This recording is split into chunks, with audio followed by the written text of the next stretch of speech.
Nagsasabi po ako ng totoo. Nagsasabi talaga ako ng totoo. Kung sino pang mga Diyos niyo, mga grupo kayo, mga reliyon kayo dyan, mga pastor kayo, mga pare kayo, mga loloko. Nagsasabi po ako ng totoo. Nagsasabi talaga ako ng totoo.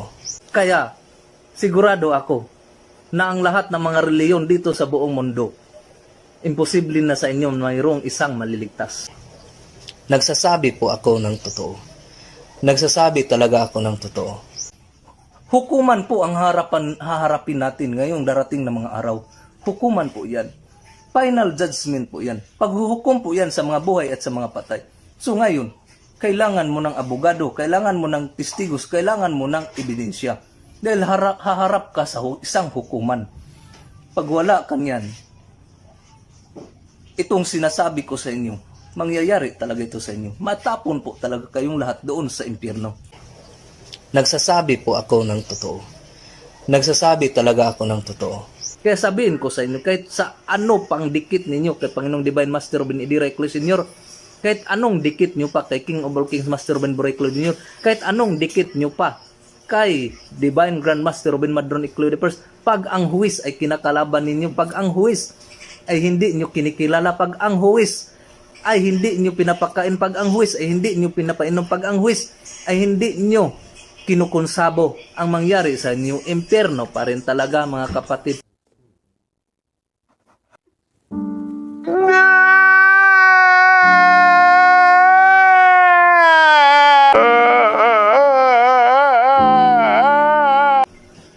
Kailangan ang huwis po ay ating kaibigan. At ang huwis po, walang iba kundi si Professor Kong si Jesucristo. At si Professor Kong si Jesucristo at si General Spiritual Investigator Professor Jimmy Bilimpot ay isa lang po yan mga kapatid.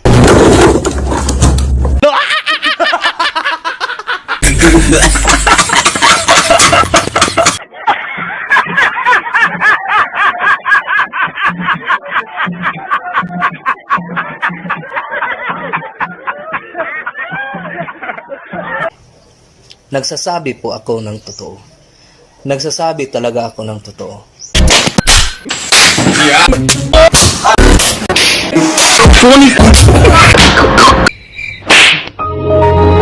Gago! Tanga! Inutil! Tarantado! Nagsasabi po ako ng totoo. Nagsasabi talaga ako ng totoo. Nagsasabi po ako ng totoo. Nagsasabi talaga ako ng totoo. Ngayon mga kapatid, ilalahad ko po sa inyo ang buong katotohanan, ang buong pamamaraan, paghahanda, kung paano ba talaga lalampasan ang darating na paghukom na gagawin ng ating Diyos dito sa mundong ating tinitirhan. Paghukom na kanyang gagawin sa mga buhay at sa mga patay. Ituturo ko po sa inyo kung paano po talaga ang paghahanda na gagawin. Dahil yung mga pastor ninyo, mga pari ninyo, mga preacher ninyo, mga religious group ninyo, religious leaders ninyo, mga associations leader ninyo, mga grupo-grupo na mga pinuno na mga grupo-grupo ninyo, ay iba't ibang klase po talaga ang paghahanda na ginagawa nila para sa darating na paghukom. Puspusan pong paghahanda ng mga pastors ninyo, mga pari ninyo sa darating na paghukom. Ngunit yung paghahanda pong iyon ay hindi nga tumugma, hindi nga iyon ang tunay na paghahanda. What? Dahil ang tunay na paghahanda po talaga mga kapatid ay itong isasalaysay ko sa inyo, itong ituturo ko po sa inyo.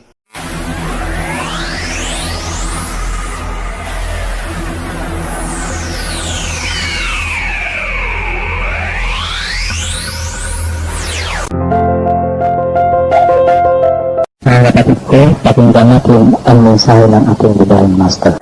Pangaliun ko ang inyong kanunay kaluoy. Sa kung naapaman karoon ng papiling ang Diyos ay nakaluoy sa inyong pagkalingon. Kalulaan ninyo maayo. At akin ninyo kapuang giling ang inyong pagkalingon. Kayong nauna, ang reformasyon, hindi mahimo na may tudlo sa ngasto sa ratong sikataw. Yun ang inyong pagkalingon, wala pa mahigpit sa reformasyon. Reform yourself before you teach to others.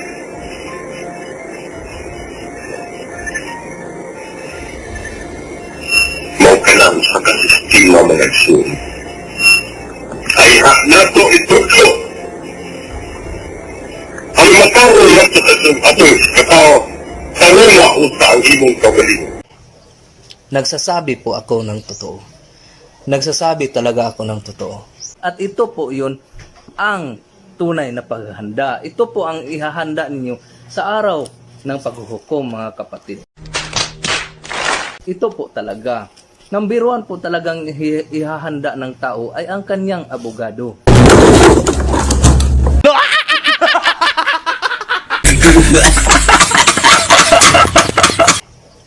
Nagsasabi po ako ng totoo. Nagsasabi talaga ako ng totoo. Kapag ng isang nasasakdal ay walang abogado, automatic po yan, kulong kaagad talaga. Tapon po talaga yan kaagad sa kulungan.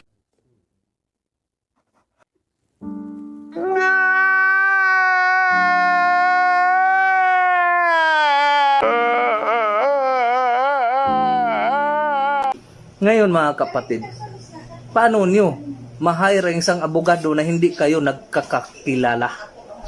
Paano nyo i-hire si Jesus Christ? Kayong hindi nyo nga siya nakita, hindi nyo nga siya nakikilala. Paano nyo i-hire na abogado si Jehovah na hindi nga kayo nagkikita, hindi nga kayo nagkakakilala? Paano nyo i-hire na abogado si Allah na hindi nga kayo nagkakikita, hindi nga kayo nagkakilala? Hindi nga kayo nagkakausap kung anong gagawin sa kaso mo sa araw ng paghuhukom.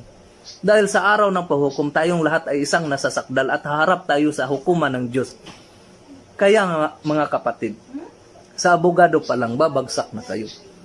At ito naman ang masasabi ko sa lahat ng mga miyembro ng Philippine Benevolent Missionaries Association Incorporated at Robinian International Incorporated, na ang abogado po talaga natin bilang isang miyembro ay walang ang Santissima Trinidad.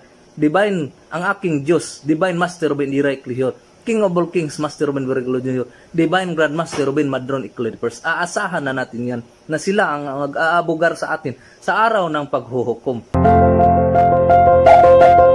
Mga kapatid ko, pakinggan natin ang mensahe ng ating Divine Master. If we have this way already, mayroon na tayong daan na madaanan. So you have to wait for me. Huwag kayong magmamadali. Baka maligaw pa kayo sa landas. Dahil kung sino naman ang papaniwalaan ninyo, kahit sino-sinong tao, sinong-sinong kasama natin na magsasabi sa inyo, ako'y member ng First 13, alam ko yan. Kahit si Master, alam niya yan sa akin. Binigay sa akin ang lahat dahil kami ang First 13. Kasama nila kami. Si Master, ang aking kasama. Matagal na kaming nagkasama-sama. Ngayon, bago pa. Kailangan maniniwala kayo sa akin. Yun ang paano nila palabasin ngayon. Itong mga kapatid natin na medyo mataas ng pinag-aralan, pero mababa ang nalaman. I am telling you this because I see the judgment is fast approaching. I am not scaring you and I am not telling you the history of what, that I am going to blind your eyes or maybe to let you crawl in the ground like the worms. But frankly speaking, we are now in the finishing line that the judge of mankind must be coming soon.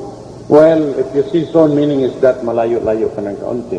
Pero kung sa sine tayo manunood, almost 1 month na lang. Kung dito rin sa atin, if I see that the judgment is fast approaching, meaning is that you have to prepare it now. We must be all scouts, the girls and the boys. We must be members of the Boy Scouts or Girl Scouts. Because in scout, meaning is that we are all prepared and we are all prepared. Handa tayo lagi. Ang kailangan ito na tayo magkahanda before becoming of our God. Because, tingali, alam ninyo na kung ang Diyos na maghukom, wala nang makakasalita. Alam ninyo yan. And there is no law that may be imposed to judgment of God. And there will be no lawyer at all. Wala tayo, Kahit your master cannot give you something to give you a clearance that needed, you will be given again what we call forgiveness or pardon. There will be no pardon at all in the judgment of God. Hindi kagaya dito sa ating mundo. And nobody could give you to protect yourselves and to change the mind of God. Nobody. I said even your master cannot do it. except that you have to follow what I say today, except that you have to go with me, except that you have to maintain your mind to love God and myself. Because my Father and myself is the same. I am not God, but I can tell you that my mission is the states of God. And all the words which is coming from my mouth, it is also His words. So I said, I am not God, I said, I repeat. But please remember that my teaching is coming from Him. And I cannot be sent here to the world without Him. This is only a meeting, of a monthly meeting. And I cannot tell you these words in many people, because actually you are very lucky today that I am giving you this information. Nagsasabi po ako ng totoo. Nagsasabi talaga ako ng totoo. Kaya, sigurado ako na ang lahat ng mga reliyon dito sa buong mundo, imposible na sa inyo mayroong isang maliligtas.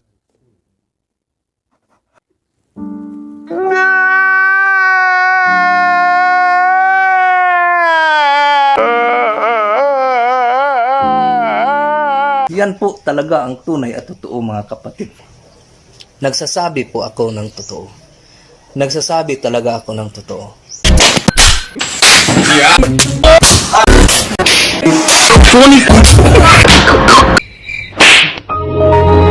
Gago! Tanga! Inutil! Tarantado!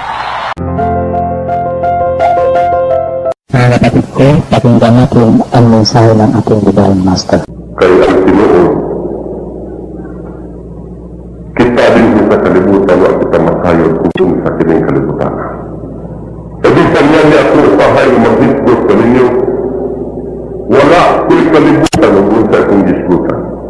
Ay rinat mo at ayang tutin. Dahil makayon mo buwang-buwang din ang tawanan ko ang masayo o kung sa namisulti. Just understand that I do not know what I am doing. Upon ko ng ating isulti kanin yung matarong sa huulang usuban nila. Kung dili na matarong ang ating isulti, ayaw ka mo magubay. Pero basta kayo usahay din ako ipanghisgo na wala na kumasayot na na. O kay wala man ako masayot, kamo na lamang ang mantigo niya. Mautin yung mga isuon ko ang akong boss possible. Nalinhuling kalibutan na karoon. Daghan na ng magpapayong na sila magalamhan, sila na kanilang natulog sa malangat. Lapan na rin mga tinukuan karoon sa relihiyon.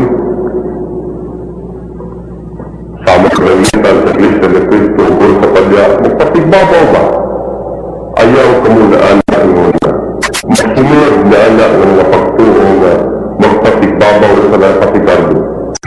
Dili gusto ang tundok sa PDMA na ikaw magpasigardo sa imong kabalingon. Way sa payan na ikaw magpahilgos basta ang pagpasigardo ayaw gayong buhata. The PDMA that takes us kinong tundok sa PDMA na nagtudlok ka nato tuyo niya ini nga ditudlok aron kita makakatong sa pagpahilgos.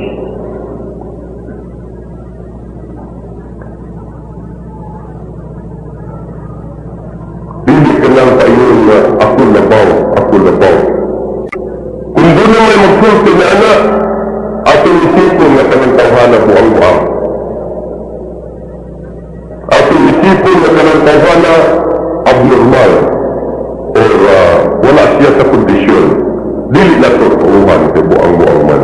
Kulang-kulang man siya.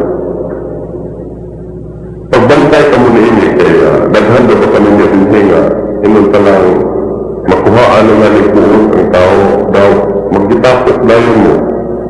Amot usa na kasi din na nato tingali. Kabisan tao niya ni ugasa na lugar. Basta lain nga ni tao nga buang nabandayon sa mga tao itugutan o kabuang. Basta nga ayaw mo una-una na o ayaw mo magbantay ka muna na. Kaya kining tao na bausahay, dalit maling na. Kumabot na ang takna na ikaw sa baling na. O hindi ng kalibutan na doon na usap ang panahon sa piperling na. E kumabot ang takna sa pagsisig o pagtahukman din sinito ng tao. kinahanglan na magbantay kita. Dili na sa natin mo na you will blame me. You cannot blame me if in case na kamu matintala mo sa diyan. Kaya kasundanan ka na ninyong pagbantay. It is no longer, this is not, it's not my duty. Dili na, it's not my line anymore to watch you all the time. Ikaw ba yun? You yourself, you have to watch yourself. You have to discipline yourself. Mamaya ko na tayo disiplina kung galingon ko sa usap. And this discipline enforced by the association, hindi ka na para ka na ko. Disiplinahan mo ka galingon so that you can cure and take care yourself. And you can discipline yourself. Then you can watch yourself. Kaya ka na ang tuyo ka doon na kita disiplina. Kaya kung mo ikaw, kaya naman na matintay ka man ako at tuo man ako sa Diyos. I believe in God when it's not the temptation is from the sun or anything good. In fact, I believe in Him. Remember, my friend, and think about it. Ilang tao ka nang inong hula na susulahan.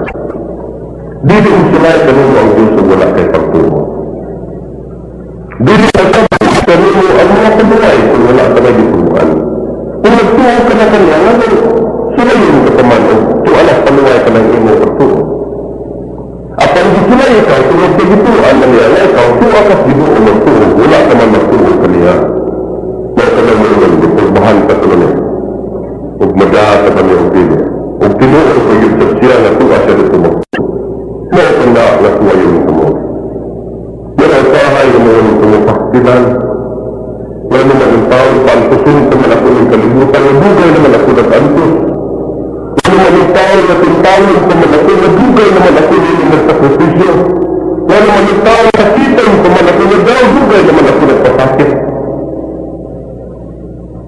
Mga isyon ko, kung sa kasakit mo ng atong hiskutan, natural yung di, matod pa sa kinat sila. Masakit ka yun o sakit o yun. Ako man kining kalibutan. Kung di ka kamalang kung yung kalibutan, huwag ka kasakit. Kung tuwa ka sa lain kinabuhi, kung ito na naman. Kung tuwa ka dito, wala ka kasakit dito. Huwag ka bakiyon mo ang saman. Kaya kung malang kung ikaw sa lain kinabuhi. Ako nag-date ikaw mo ang kung kakasakit o kalipay, pagpapahuli ka na akan yung kakasakit o kalipay. Kung gusto ka mo nabili na mag-angkot, palaban mo sa maslaing kinabuhi.